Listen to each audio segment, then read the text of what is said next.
in your body. They are two beings, two races, and they are rival races from their birth. Yet I tell you, one will prevail, one will become the reigning power, and that one comes second. He is the second man who is the Lord from heaven. He doesn't come first. He comes second, and he's completely unknown by the world. But when he comes, you recognize he is your own true identity. You thought yourself prior to this to be the thing that you were wearing, the outer garment covered in hair, when really you are the one hung to sleep within that being. And that one is the Lord of the universe. Now, how do I know it? By testing it. I know it from experience.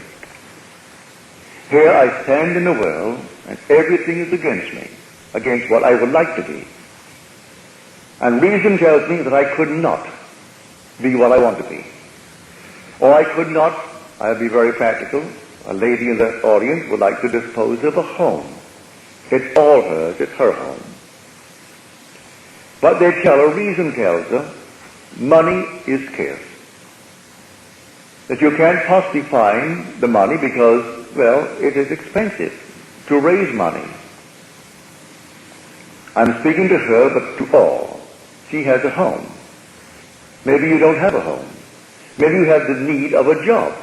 And they'll tell you jobs are scarce, as they tell her money is scarce. It's a good home. I know the home. It's in the $80,000 bracket.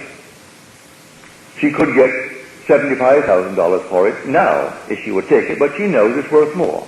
They'll rezone the neighborhood. In fact, I live on the street, so I know it well. And the whole thing is now allowed to go up, well, 9, 10 stories. And they're only individual homes now. She wants to unload it, because she lives in one unit. She has 2, and hers is 8 rooms, and she lives alone. Her son, who has his own home, own apartment, for her sake, he will sleep there, still paying rent where he is in his own place. But just to comfort her, he comes and sleeps there. He doesn't want to do that, and she doesn't want to do that. But she rambles in 8 rooms. I've told her, and I will tell her over and over and over. So they say, how often, Lord, how often must I do it? She says, 70 times 7. You cannot sleep in your place physically and in your imagination in that state and still dispose of it. If I would dispose of that home tonight, I would sleep elsewhere, even though I haven't found my permanent or seeming permanent place, for nothing is permanent here. I would still sleep elsewhere in my imagination as though I simply took a vacation, having sold. And I thought of the home that my husband built for me. It was the home that he built, now that it is my home. But in spite of all the memories, I have unloaded it. And I think of it. Now this is the secret. When the being within you begins to awake, you realize things are real only as he thinks from a state. Thinking of it doesn't make it real. Thinking from it makes it real. You have to actually think from the state desired and think of the state that you don't want. You can think of it forever, but you must think from what you want in this world. She has to actually sleep this night in a state which allows her to think of the home that she formerly occupied for almost, well, say, going on 18 years, where it was built, it was their home, and now she doesn't own it, she had unloaded it. So she thinks of it and not from it. It's all the difference in the world between thinking from what you want and thinking of what you want. I can think of a state from now to the end of time and never realize it. Let me begin tonight to think from it. Don't ask yourself how it happened, through whom it happened. Just let me think from it. because the being who is thinking from it is that second man. He has all the power in the world. He is defined in Scripture as the power of God and the wisdom of God.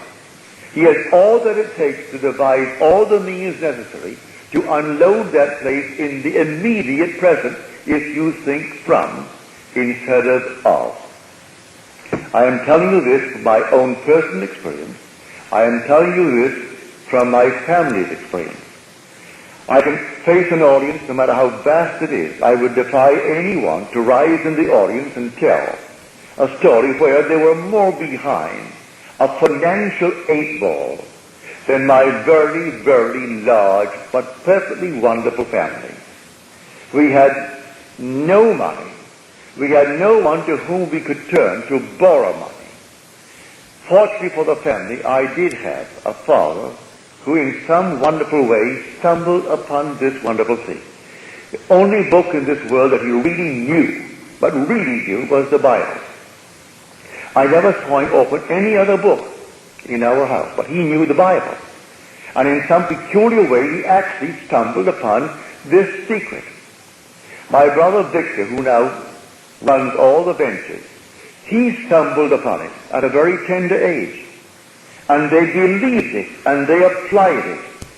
They're found before birth, because he was not born in them. But before he is born, the thing jumps in the mother's womb. You can almost feel its presence. I know in my own case, when my daughter was conceived, and the joy, the fun of putting my hand upon my wife's stomach, and feels life, and something is not yet born, but it's alive, and to feel something kicking there. And it was good fun just to put your head, it moved now, it's over here, and moves oneself. And when she would say, he's over here now, forget it, not only he, it's she, I'm telling you, it's a she there. And it's moving all over, because she talked to me. And she gave me her name, she told me all about herself. And this lovely little girl, she's about, maybe 4 or 5. A sweet little thing, mass of curls. When she was born, she looked like Gandhi. Not a hair on her head, bat ears, so unlike the child that I saw. But when she was 4, she was the embodiment of what I saw her to be. And I would put my hand and feel there's something not yet born. Well, you can feel it, now I tell you. You can feel the presence of that something in you. For in your limbs lie nations twain, rival races from their birth. One the mastery shall gain, the younger o'er the elder reign. So something in you is being born. It will come out. When it comes out, it is the Jesus Christ of Scripture who is the God of the universe. Now learn to exercise him before he is born. I tell you, you are all imagination. Man is all imagination. And God is man. And exists in us, and we in him. The eternal body of man is the imagination. And that is God himself. The divine body that we call Jesus. And we are his members. Because here is one body, diversified, a unity in many. So when you look out at the world, the whole vast world is yourself pushed out. And this is only a soliloquy. It's a monologue. So that everything is simply you. And God is talking to God. We are told in Scripture, the 42nd Psalm, and deep calls unto deep. It is all within us. So the strangest person in the world. And you think you've never seen him before. It's only an aspect of your own being. And in the depth of that being you are. Or he couldn't even be alive. There's only one God. So the whole vast world is man pushed out. Now, in a simple, practical way, you know what you want. Well, as I said to the lady earlier tonight, you don't have to know exactly where you're going to live tomorrow, having sold the house. You'll go any place. You're going to a hotel. Go to a friend's home. Go to any place. but you will not be in the place having sold it. Then you think of your home. When you sleep tonight, if you haven't sold it, you're thinking from it.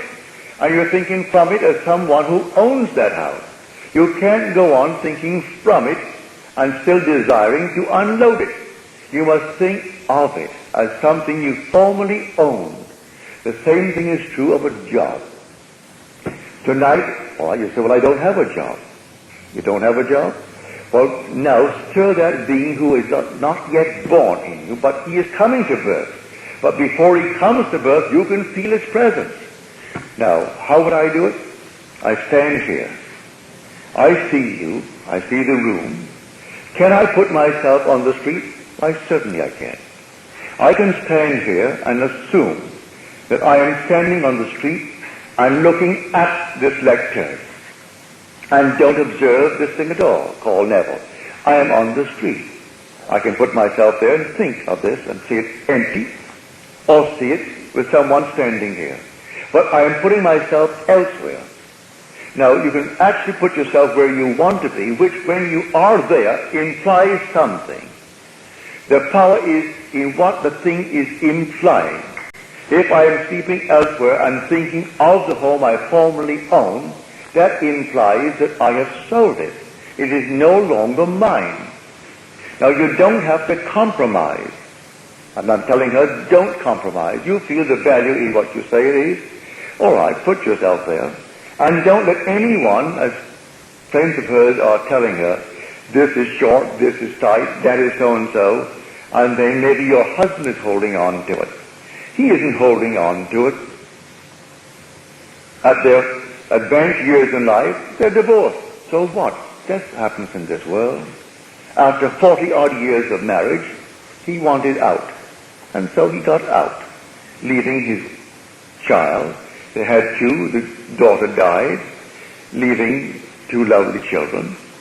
But they're taken care of. There's no problem there. It's not a financial problem. And then someone told her, well, you see, he is holding on to it because he built it. Well, it isn't his. Don't let anyone tell you anything.